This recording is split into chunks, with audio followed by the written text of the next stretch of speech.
Hi, everyone. Good morning or afternoon or almost noonish. Thanks, everyone, for joining us today in person. It's so nice to see all of you, and since you're all eating, I can see your lovely faces. My name is Trissa Schaefer. I am the Administrative Assistant for the Benedictine Institute, and I'm delighted to introduce our speaker today, Dr. Rodger Narloch. He is also with the Benedictine Institute as director, and despite serving in that role for 4 years already, this is his first time presenting for a Lunch and Learn. So Rodger is a 1991 graduate of St. John's University, who went on to receive both his master and doctorate degrees from the University of Nebraska-Lincoln. In the year 2000, he was fortunate to return to St. Ben's and St. John's as a psychology professor and continues to enjoy his time as a faculty member. In Rodger's spare time, you'll find him volunteering at the Ricori Food Shelf or sitting behind the shot clock at the home Blazers basketball games. Please welcome Rodger.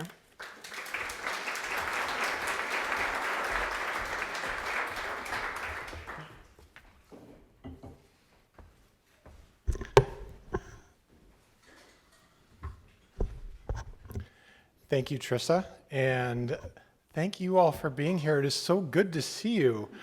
It's so nice to be back doing things in person together, getting some sense of normalcy back. As many of you know, the Benedictine Institute's mission is to help people to learn about and experience the Benedictine perspective. And one way that we always try to do this is in all of our programming is to try to foster a sense of community. Well, obviously last year it was pretty tough to foster a sense of community when we couldn't ever get together. I'm so grateful to see you all and to see you all interacting with each other, and also to announce that we are resuming most of our normal programming for this year, albeit sometimes in a slightly different form. If you know, you're a little more spread out than you typically have been if you've attended past Lunch and Learns. And so we're trying to keep things a little bit more distanced. But we do have much of our normal programming. Lunch and Learns, of course, this is the first of 3 we have this semester.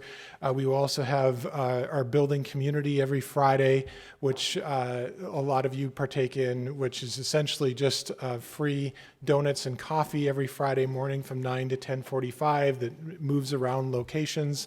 And there's no agenda to that. It's purely community building.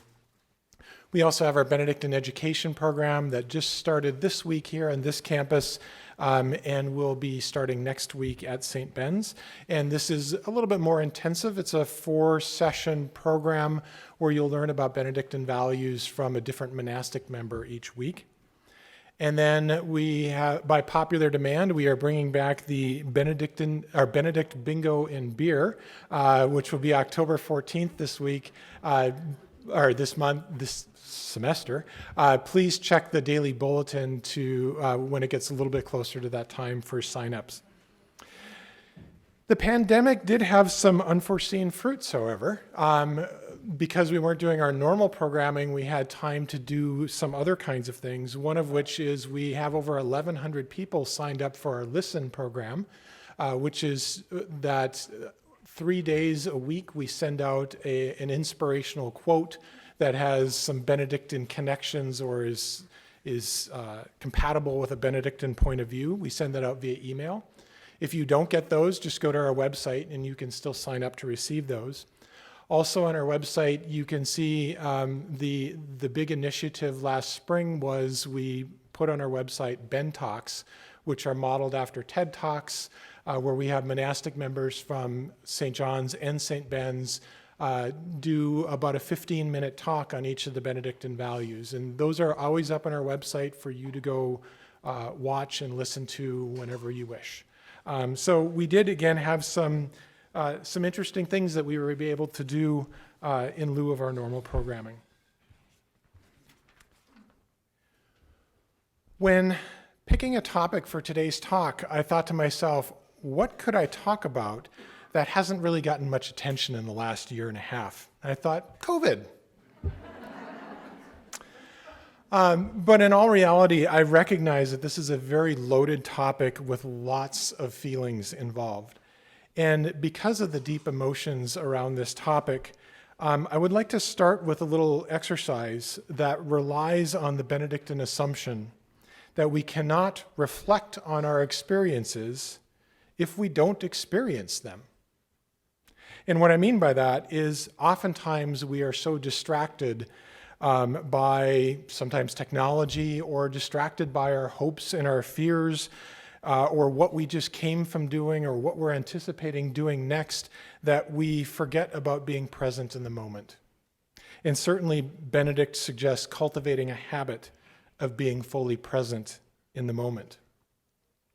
So one way to practice that is through an exercise that can be referred to as statio. Statio is a term that refers to several different things within monastic life. Historically, oftentimes it refers to the order in which a monastic member entered into the monastery. And historically, the monks did various things related to statio. So they would eat, for example, in statio, in the order they came into the monastery, or they would sit for prayer in statio. Still today, the monks at St. John's process into the Abbey Church, oftentimes in statio for major liturgical events, the order in which they came into the monastery. I'm not using it quite in that same sense. I'm borrowing from a practice that they do when processing into the Abbey Church. They take a short pause before entering into the Abbey, signifying that distinction between setting aside what they have been doing to be fully present in what they are doing. Sister Joan Chittister talks about this as stopping one thing before beginning another. Or I've heard Sister Michaela Hedekin refer to this as a sacred pause. It's a time, where you are intentionally leaving behind something to be fully present in the moment.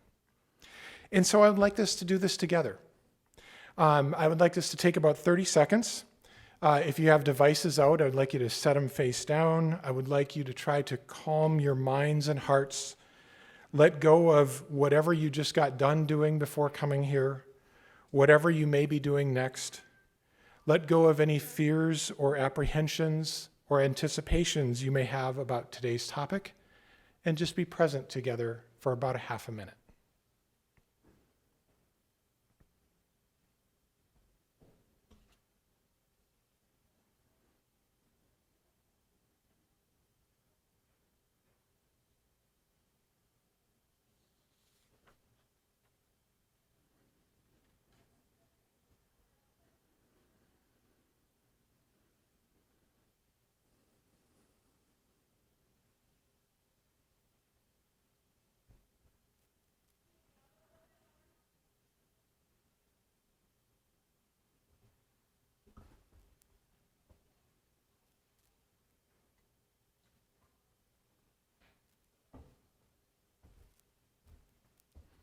Thank you all for sharing that time with me and for sharing this time with us all together to learn a little bit more about some reflections on how a Benedictine perspective can connect to things about the pandemic. As I mentioned, this is a loaded topic, COVID, with lots of feelings. And I think Benedict would, first of all, not want us to ignore those feelings. But I think he would also not want us to mindlessly express those feelings or impose our emotionality on others. Rather, Benedict instructs us, of course, to listen. Listen to ourselves, listen to others, and to try to hear the presence of God in all things through attention and mindful reflection. So today I'm going to share some of my reflections on how life in the pandemic can connect to Benedictine principles as I saw them.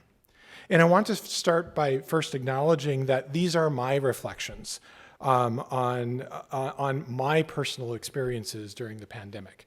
And I've fully acknowledged how privileged I am because I know many people, and I'm sure many of you, have had a much harder time with this than I have. I know many people have been sick themselves, have been forced to spend extended time alone or living in an environment with unsupportive relationships. Many have experienced economic hardship or living in a confined area with people and not being able to get away from them. And certainly, of course, seeing loved ones suffer and even pass away. And I experienced none of those. I had it easy. So I want to start with that right off the top. And because of that, when I hear these stories, though, I do want to convey that I have tremendous empathy. Like, I can't even imagine what some of you have been through during this experience.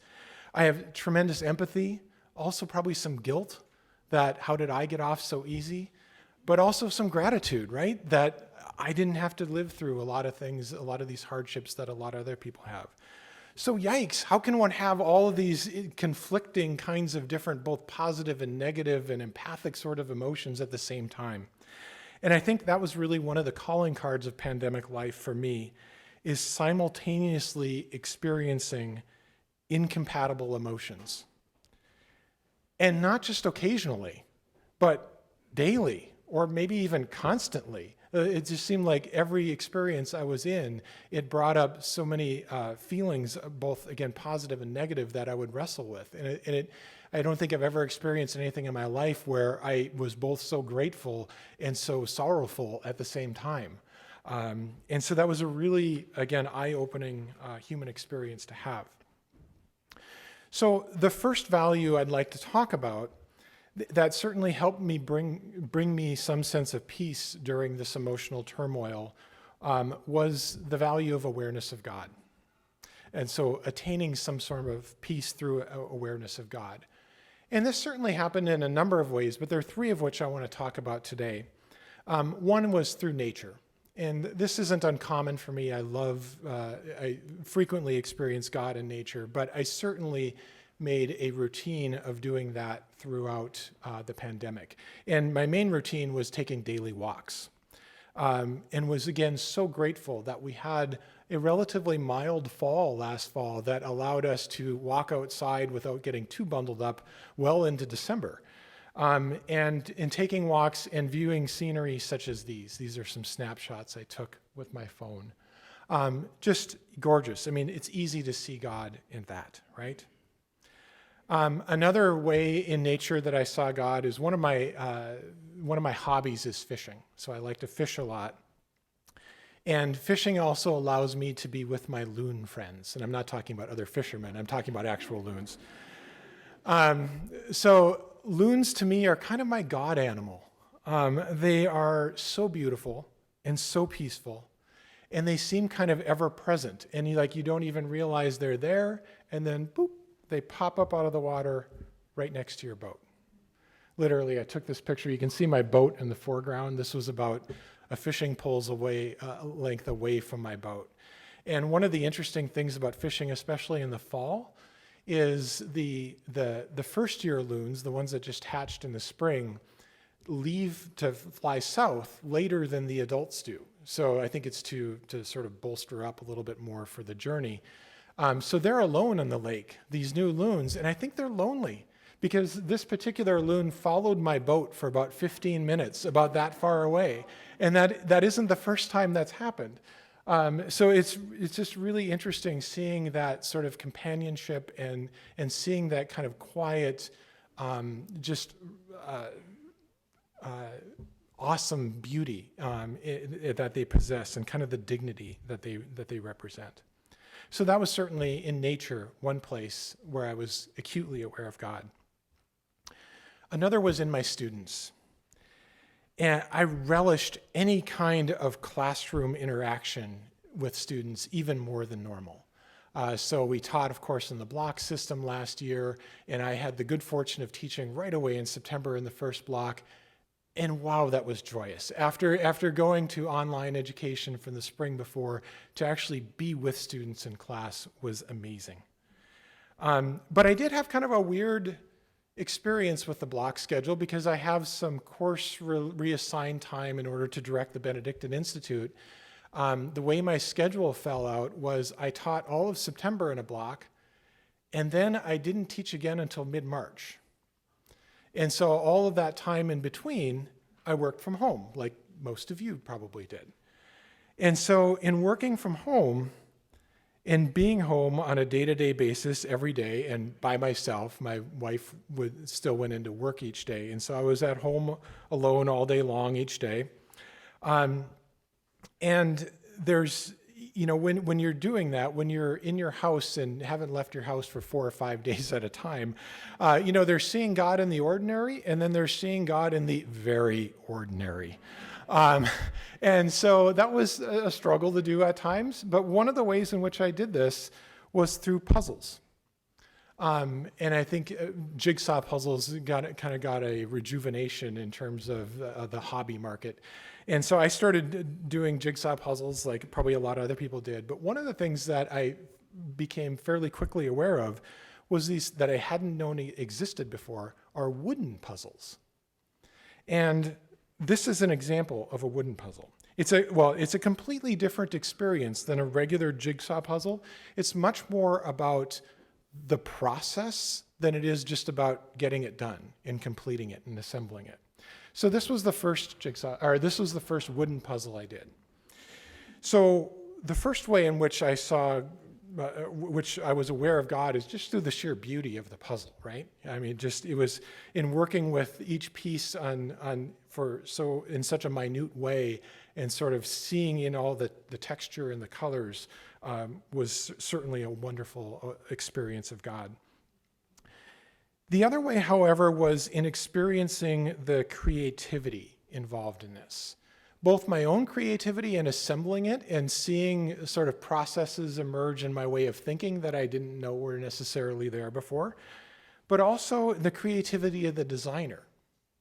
Because with these puzzles, and you can kind of see it here, that the puzzles aren't normal puzzle shaped. So it doesn't look like a regular jigsaw puzzle. And this is easier to see if you flip it over. And you can actually do that with these. If you put it on a board, you can put another board on top of it and literally flip it over so you can see the back. And then you get a much better sense of what these puzzles are like. So here's the back of the same puzzle. Not regular jigsaw puzzle pieces. And so they have a lot of shapes in them that the wood puzzle community calls whimsies.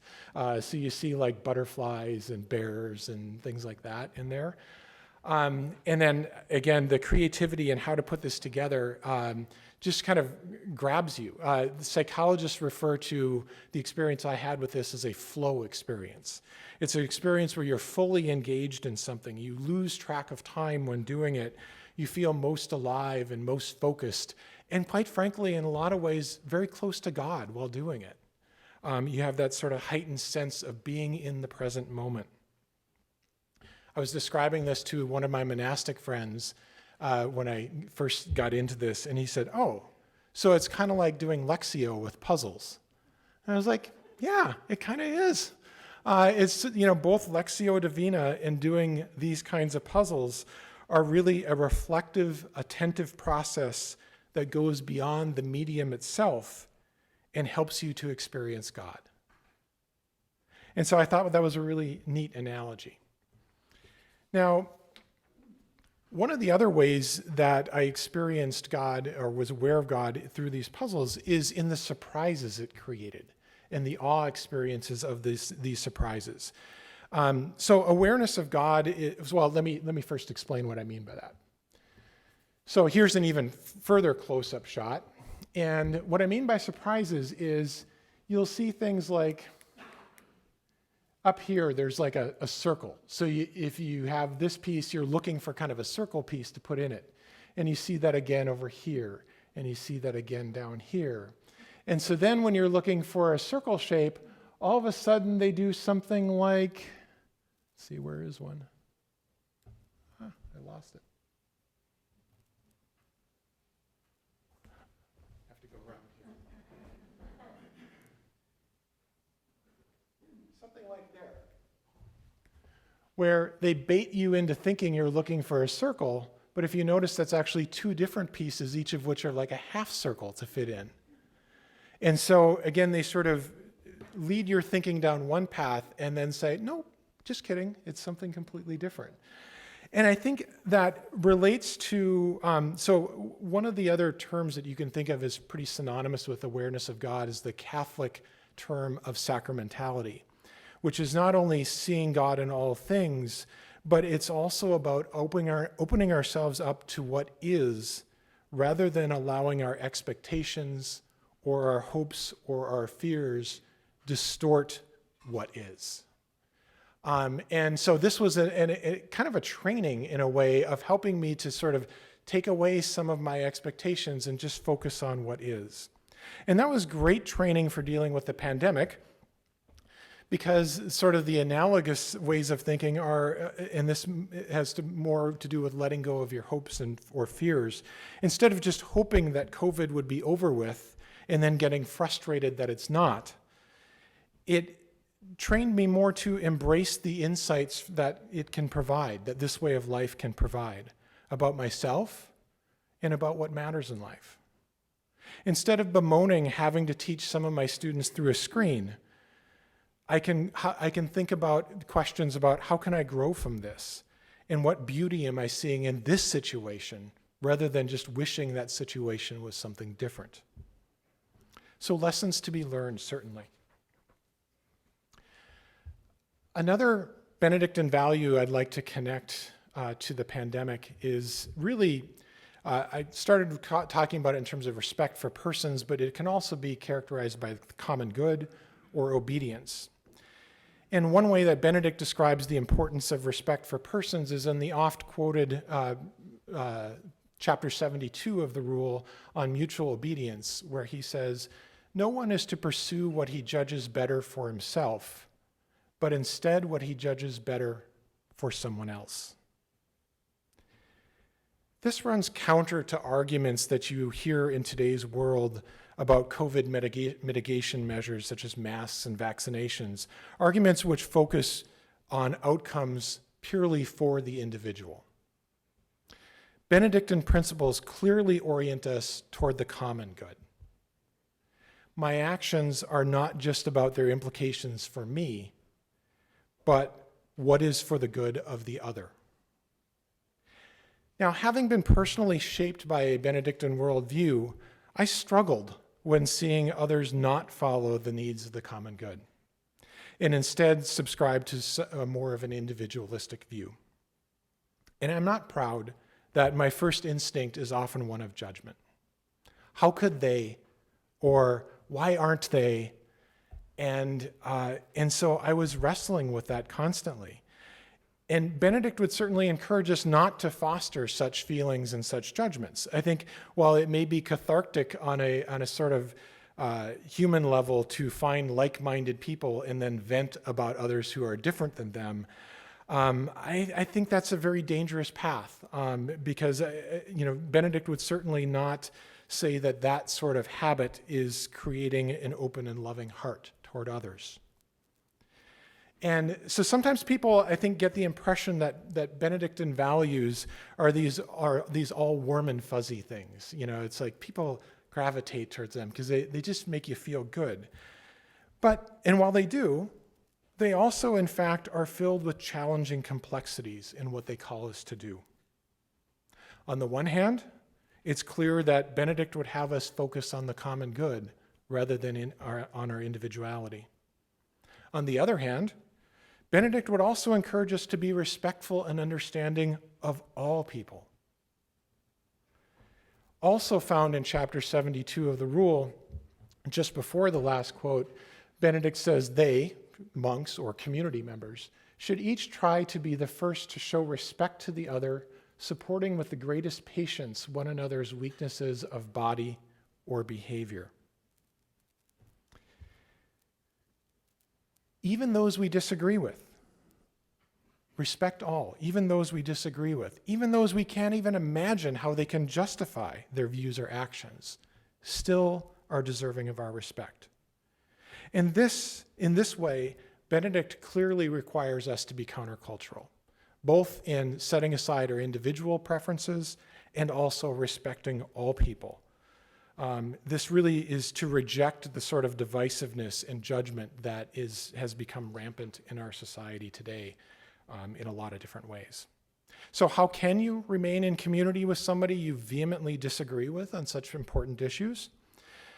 Takes a tremendous amount of humility, for one, recognizing, for example, that there are plenty of things that I do that others may disagree with, and love and understanding and the grace of God.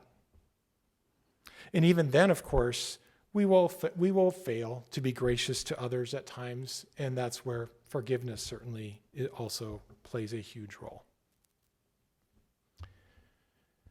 The next Benedictine value I'd like to talk about is actually, again, a combination of two, and that's stability and prayer. My experience during COVID reminded me of the importance of stability, largely through my failings at it. COVID disrupted my patterns of normal life. Instead of trying to maintain some normalcy of sleeping and eating and social interaction and prayer life, everything was just kind of up in the air. I kind of get this way when I travel too. It's like all of my ordinary routines I sort of set aside and I adopt this other sort of temporary different way of life. Well, a year and a half isn't very temporary. And so it doesn't work so well to do that, I realized after a little while. And what a year. I mean, all the anxieties in the daily news over COVID, but also over George Floyd and politics. I mean, there's a lot of stuff to deal with. And so I realized again the importance of regaining some stability in the structure of each of my days. And certainly that was true in eating and sleeping and those kinds of things as well, but also in regard to my prayer life. So a little bit into COVID, I decided to recommit myself to engaging in the monastic prayers of the hours and doing morning prayer, noon prayer, and evening prayer as much as I could to provide, again, a sense that my time wasn't just sort of drifting aimlessly, and also it kept my anxieties under control to keep me focused on what matters. Now, it seems like we often resort to God or to prayer when we're desperate, right? When things don't go the way we'd like them to. And then when we have things under control again, our attentiveness lapses a little bit towards some of those, since our need for God in our life. Which brings me to the last Benedictine value I want to talk about, which is humility again. I think one of the biggest lessons of COVID for all of us is that or at least certainly me, is that it reminds me that as much as I try to be in control of my life, and as much as I think I'd like to be in control of my life, I am not in control of my life. And that is a very humbling perspective to think about. That is really helpful, however, in not even trying to be that in control of my life.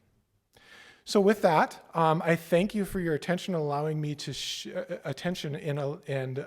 sharing and allowing me to share with you some of my Benedictine reflections.